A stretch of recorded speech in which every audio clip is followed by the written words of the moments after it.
பண்டிகை அப்படின்னால சந்தோஷம் தான். அதுவும் பொங்கல் அப்படின்றப்போ ரெட்டிப்பு சந்தோஷம். ஏன் அப்படின்னா பொங்கல் தான் நம்ம வருஷத்தோட முதல் பண்டிகையை நம்ம கொண்டாடுறோம் இல்லையா? இந்த பொங்கல் பண்டிகைக்கு வாசலில் வண்ண வண்ண கோலங்கள் போட்டு தோரணங்களால் அலங்காரம் பண்ணி சுவாமி ரூமை பார்த்தீங்கன்னா இந்த மாதிரி பூவெல்லாம் வச்சு நீட்டாக பார்க்கறதுக்கு நம்ம மனசுக்கு பிடிச்ச மாதிரி நம்ம டெக்கரேட் பண்ணிப்போம் இல்லையா? இன்னைக்கு விசேஷமாக சூரிய பகவானுக்கு நம்ம வந்து பிரார்த்தனை பண்ணுவோம், பூஜை பண்ணுவோம், அவருக்கு தான் பொங்கல் படைப்போம். வருஷம் முழுக்க எந்த குறையும் இல்லாமல் நம்மளுக்கு விவசாயத்துக்கு வந்து சூரிய பகவானோட ஆசீர்வாதம் இன்னைக்குமே வேணும்னு சொல்லிட்டு விளக்கேற்று பிரார்த்தனை பண்ணிப்போம் இல்லையா? நான் விளக்கேற்ற இன்னைக்கு யூஸ் பண்ணுறது பார்த்தீங்கன்னா தீபஜோதி விளக்கேற்றும் எண்ணெய் தாங்க. ஏன் அப்படின்னா விளக்கேற்றது ஜஸ்ட் ஒரு சம்பிரதாயம் மட்டும் கிடையாது, அது பின்னாடி ஒரு சயின்டிஃபிக் ரீசனும் இருக்குங்க. வீடு நறுமணமாக இருந்ததுன்னா அந்த இடத்துல தெய்வீகமான ஒரு ஃபீல் கிடைக்கும். ஸோ அதனால தான் நான் சூஸ் பண்ணது தீபஜோதி விளக்கேற்றும் எண்ணெய்.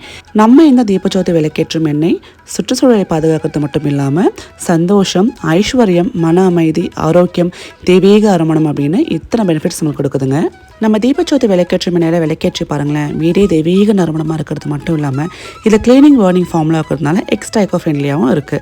ஒரு விஷயம் நம்மளுக்கும் நல்லது, நம்ம சுற்றுச்சூழலுக்கும் நல்லது அப்படின்னு அது நம்ம தீபஜோதி விளக்கேற்றும் எண்ணெய் தாங்க. ஒரு வாட்டி நீங்களும் வாங்கி யூஸ் பண்ணி பாருங்கள், டிஃப்ரென்ஸை நீங்களே ஃபீல் பண்ணுவீங்க. பூஜை அறை மட்டும் இல்லாமல் வீடே தெய்வீகமான நறுமணத்தோடு இருக்கும். வீட்டில் இருக்குமா கோவிலில் இருக்குமா அப்படின்ற டவுட் நம்மளுக்கே வருங்க.